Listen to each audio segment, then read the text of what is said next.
Welcome everyone to Collage. It's a oasis of serenity in an often mirthless, confusing world. Hi, I'm your host, Frank Draper, and we have a very interesting guest today. Sitting next to me is Frederick Broder, also known as Presto the Digitator. Hi. Hi, welcome to the show. It's good to see you. Thank you. Very good to see you.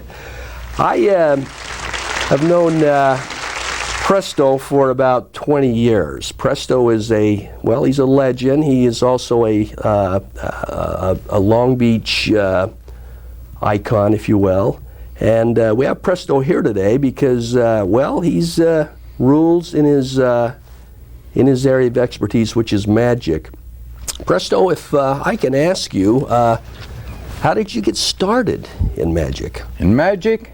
I guess when I was very young, I went ahead and got fascinated with magic, but living up in the mountains, there was no one to show me magic or help me and get me enthusiastic about it, and so it sort of faded. Then when I was about, I hate to admit it, 38 or so, the president of our faculty took me up to the famous Magic Castle. And there at the Magic Castle, I fell in love with magic for the first real time. Spent an entire summer practicing and went for good old magic as a member of the Magic Castle. Now, Presto, if I may, you mentioned faculty. Where was the faculty? Well, I spent 31 years as a professor of speech at Compton College. And I did stints at Fullerton JC and at Brooks College here in Long Beach and even at Long Beach State. At Long Beach State. Now, as a magician, are you going to pull a rabbit out of your hat tonight? You know, I used to do that all the time. And then, believe it or not, I ran out of hairs. Oh, well. Presto, good, now I can take this off. You can take it off. Presto, before you start showing us your craft, do you encourage young people to enter the profession today? Is there an opportunity for youngsters today in the field of magic? Like everything else, there are an awful lot of people trying to be magicians. I cannot say that it's a great vocation to get into, but I can tell you this, it's an absolutely wonderful hobby, and kids can get so much out of magic. They learn coordination and ability with their hands. They learn to face audiences and talk with audiences. They get over their shyness. They get over their reticence to doing things.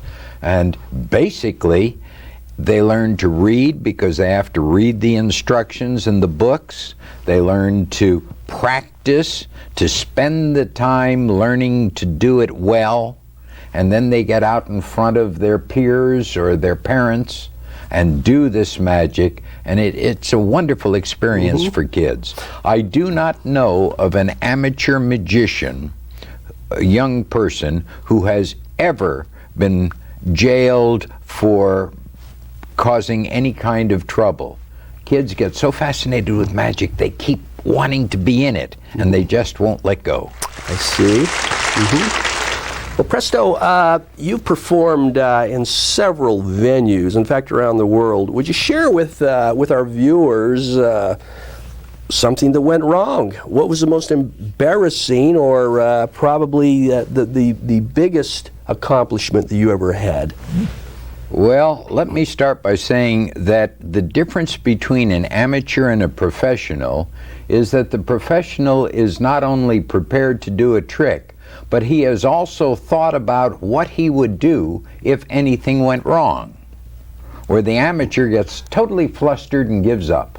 So that's one great part of it. Let's see, what did I do? Probably the most embarrassing thing that ever happened to me was when I asked a young girl to come up on stage in Blythe, California.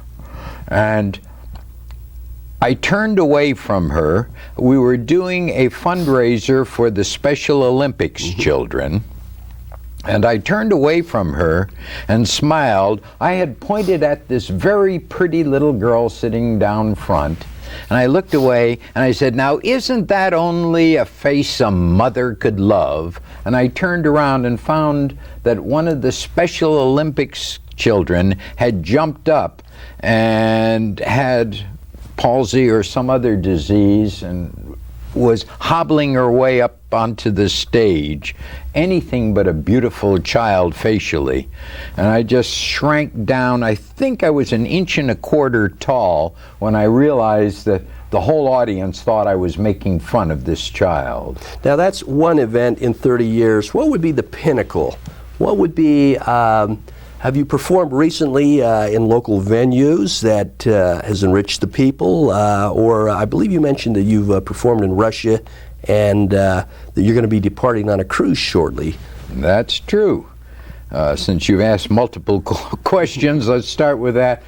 I have been very, very blessed in that I love children, and children and I seem to form a nice rapport where we get along together, and my shows go much better that way than most magicians who tend not to like children because children can't be misled where adults can.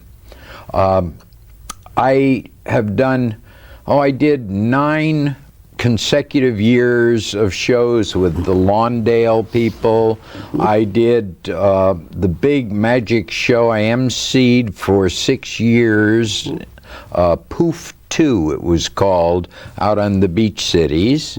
And most recently I have been going to Rosemead to a place called Maryvale, which is both a home and a school for abused girls. The courts send abused girls to Maryvale, and I have emceed and performed there for 8 consecutive shows. Now, that may not sound like a lot, but after the first show, we suddenly found ourselves in a position where the girls got to vote on who they wanted back.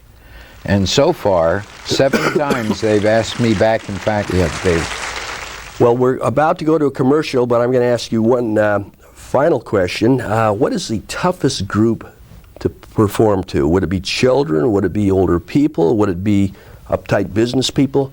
Who would that be, Presto? Generally, drunks. People who have had too much or have waited too long for their meals and drank too much are very hard to entertain or control because each of them feels that he should be the center of the universe. Who's your most preferable audience? Most preferable? Anybody who likes me. Whether it's children, adults, doesn't matter. I think I get the biggest thrill out of being able to perform for children who no longer are in control of their lives, like the Maryvale girls. I think it was a great honor for them to have invited me back for my 9th show. Well, it says a lot about your talent, bringing, no pun intended, magic into their lives and enriching them. Today is, well, it's a difficult time, the 21st century. We're dealing basically in a mirthless culture. Everybody seems to be having their own agendas. They said years ago the computer would give us a lot of leisure time. Well, it seems like we're busier than ever. And so my hat is truly off to you, Presto, for bringing richness to people's lives in the early 21st century. Well, I see we're headed for a commercial. After the commercial, Presto, I'd like you to show a few of your favorite tricks, if you will, to our viewers. I'd be delighted. Thank you. What a great chance that will be. Thank you.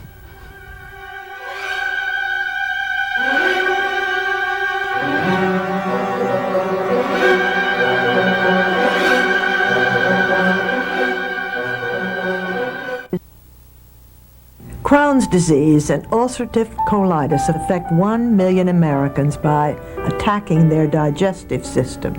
Our son Marvin is one of them. As a mother, I know the devastating pain and suffering these diseases can cause. The Crohn's and Colitis Foundation of America is searching for the cure and empowering patients through education and support. For a free booklet, contact us at ccfa.org. Help us cure Crohn's and colitis. My dad is a hero. He goes into places normal people want to get away from. He rescues families, makes everyone safe. But the best thing he can do is come home. The U.S. Fire Administration reminds you to protect the heroes who protect our lives. Have a smoke alarm on every floor. Test it monthly. Replace the battery yearly. Do your part to get out before they have to come in.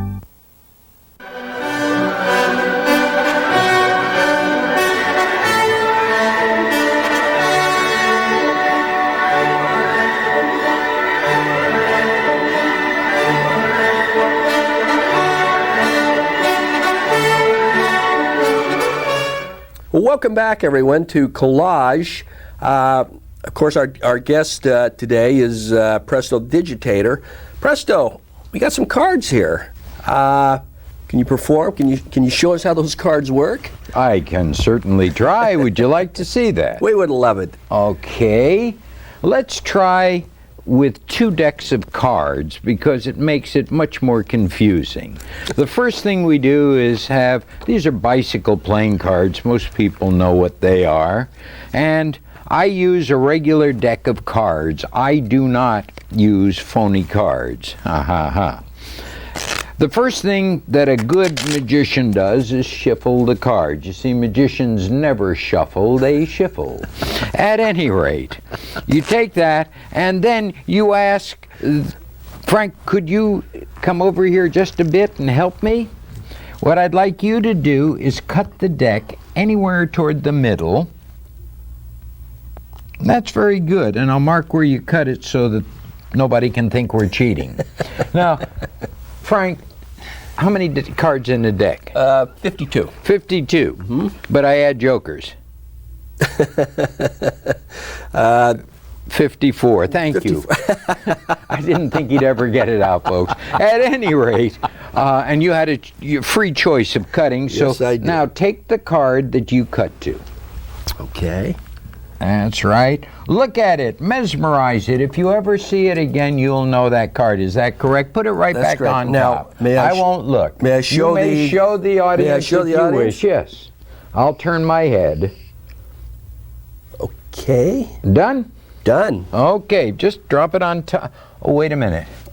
You know, I got so nervous about being right here at this show that I forgot. What I need to do now is, I forgot to find out what the card was that you were going to get. So here's what, we'll use something else. We'll use misdirection. It is a great tool for magicians. Misdirection. All right, are you ready? I'm ready. Okay, look up there.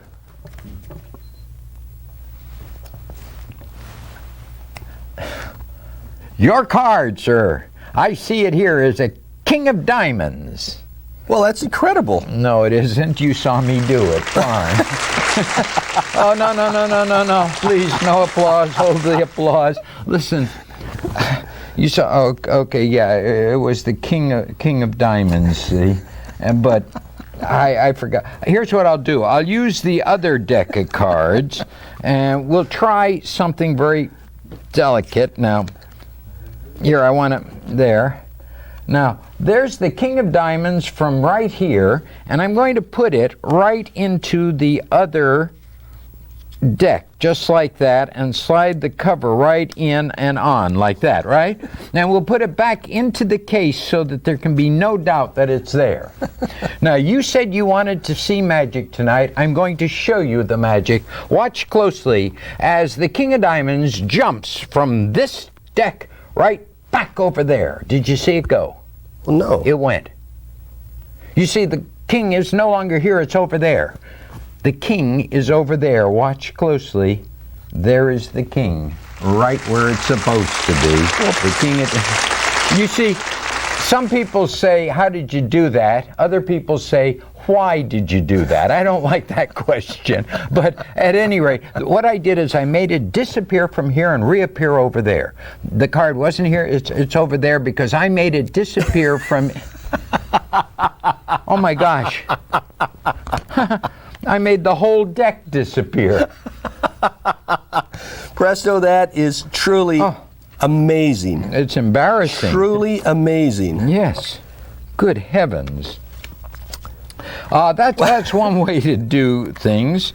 Now, I've got another one that uses, not cards, but coins. Perhaps you'd like to see some coins. We would indeed. Yes. 2 little cups. Do you know what kind of cups these are? No. They're called aperitif cups. Say, how do you know they're aperitif? Yes, how do you know they're aperitifs, Presto? Well, because there's a pair of them. They're tiefs, yes. And inside this aperitif cup and this cup are some coins, good old American quarters. Now, Frank, what I'd like you to do, please, is count the coins and tell your audience how many coins I have there. Well, we have 2, 4, 6, 8 quarters. 8 quarters, that's wonderful. Now the hard question, you have to be at least 3rd grade level for this. If I want to put half in one and half of the coins in the other, how many coins should I put in each? 4 in each, of course. Hand me 4, please. Well, that's very good. 1, 2, 3, 4. Now, Frank, if you'll be so kind so that they will know you're not cheating or I'm not cheating, put your 4 in there. I'll put my 4 right in here. 2, 3, 4. Okay, so you've got 4 in this one. I've got 4 in this one. Now, ladies and gentlemen, watch closely as I flip one of the coins from one cup to the other. Watch. See it go? No. Look, 3 coins there and 5 coins there. That's 1, 2, 3, 4, 5 coins. And over here, 1, 2, 3. 1, 2, almost 2, 2 and 3. So I've got 3 coins here and 5 coins here. That's right. Watch closely. Do a somersault. He'll do a somersault. I love these coins. Somersault.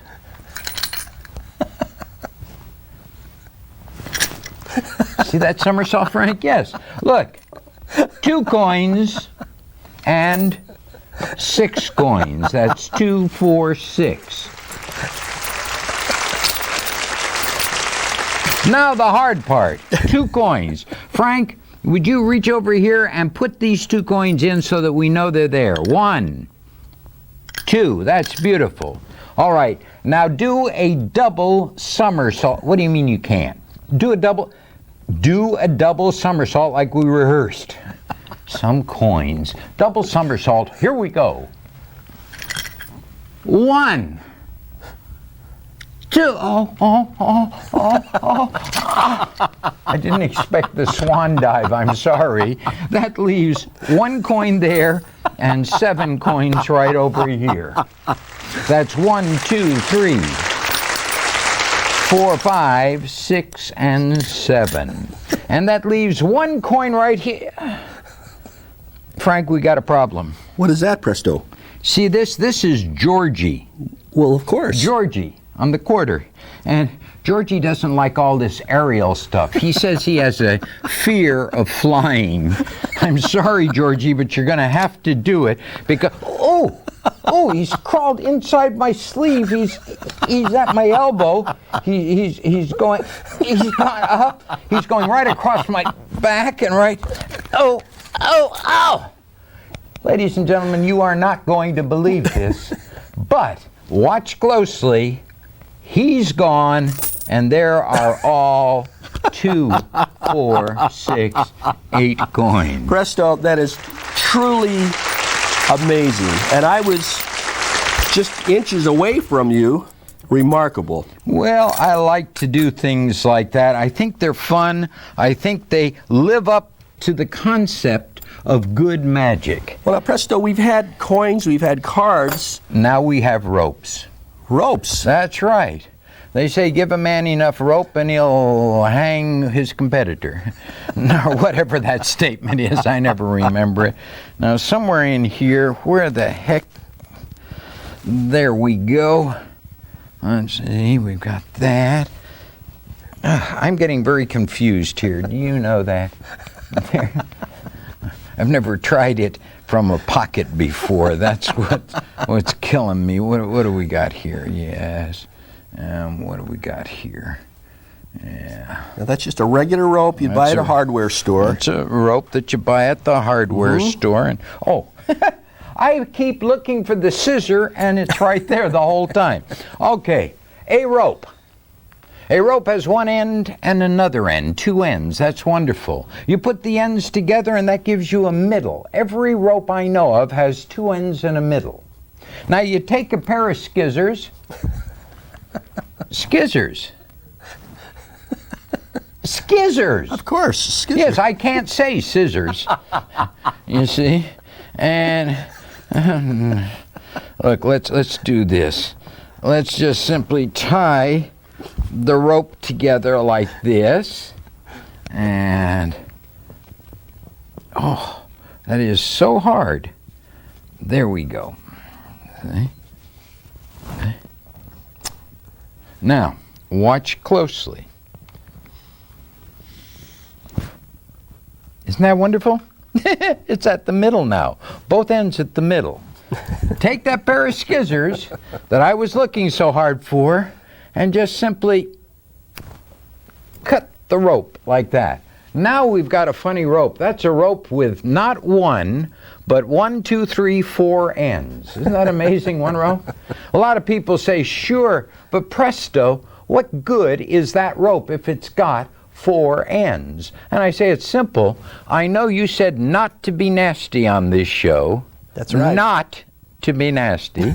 So we'll just move the knot down here. See, that's less of a knot, right? On the other hand, I can always take off the knot. That makes it so much easier. And there we have a completed trick. Except for one thing. I teach this at my store up in North Long Beach. There's no problem there. But there's one thing I never show the other people. I never show them my personal colorful ending. And that's the way to do that. Presto,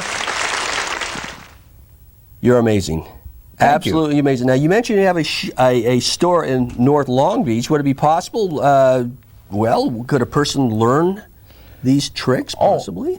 Anyone can learn tricks. That's not hard. Some people like one type, other people like a different type, but I have anywhere from 5,000 to about 10,000 different kinds of tricks in there.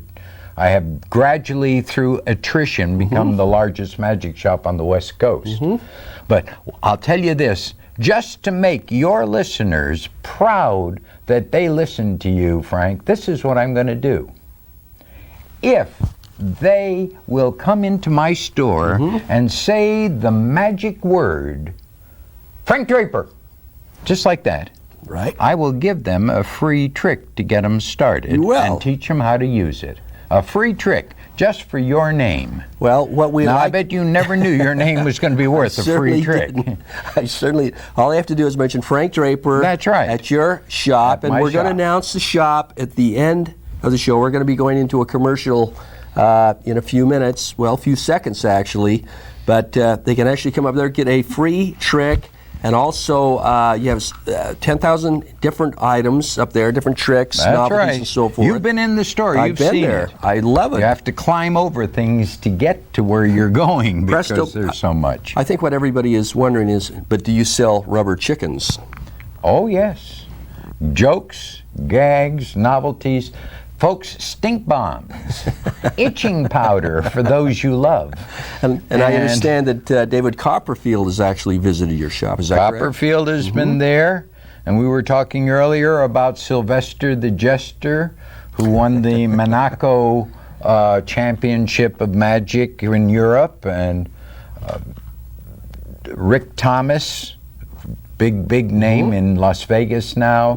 Rick got his start sitting there reading my magic books and working on magic tricks in the store. But you have such an assortment that a person could come for a party gift or an actual professional. It runs the gamut at It Presto doesn't Magic. matter. It doesn't matter. I have children as young as 3 who come in, and Mommy and Daddy say, "Oh, he's too little for it." And I say, "I've got a perfect trick for him." And that's the way it That's goes. the way it goes. Well, we're going to cut for a commercial right now. When we come back, I'd like to show our viewers some more magic. I'd be honored. Thank you, Presto. Okay, and thank you.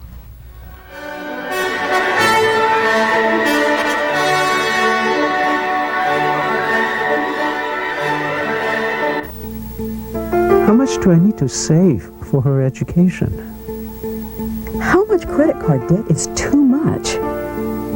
No matter who you are, making informed decisions about what to do with your money will help build a more stable financial future for you and your family. Take charge of your financial future. Visit our website at federalreserveeducation.org or call us toll-free. There's a lot to learn about money. Welcome back, everyone, to Collage with our guest, Presto the Digitator. Presto, what are you doing? I'm holding up a rope. Watch. That's enough of that. Let's just simply say that I do a lot of magic, a lot of interesting things. This is my magic syrup, a wonderful syrup that creates a wonderful, wonderful effect. If I take the syrup and pour it into an empty glass like that, or a mug, watch. That's magic syrup, folks. It goes in, not too much, not too little. You put a lid over it and you let it cook. That's all you have to do. When it finishes cooking, you take it off, you wave your hands, you say presto, and instantly, look at that. It's my little friend.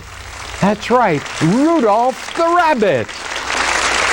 That's right. Oh, wait a minute. I know time's going very fast and you want... Look, I made a model right here. See it?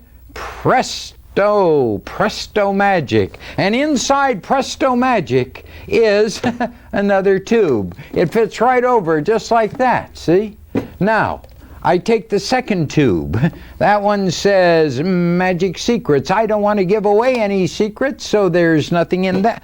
That's a good place to store my secret magic rabbit. People love my rabbit. His name, by the way, is Rudolph. Rudolph the Rabbit. Isn't that a great name? Okay, in he goes. Shielded by not one but two. Now, if I need my little rabbit, I say presto, just like that. And I pull this off. I pull this off.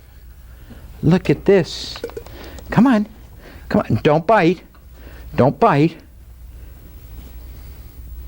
Don't bite. That's better. Rudolph, I thought you said you weren't going to come. Rudolph, I thought you said you weren't coming tonight. You aren't. Well, you're here. How come you didn't want to come? Come over there. Excuse me, ladies and gentlemen. What? You're kidding. You wanted to go fishing? That's strange for a rabbit. Did you catch anything? How many did you catch? One fish? Just one? How big was the fish? That big? I don't believe it. I don't believe it. Come on, how big was he?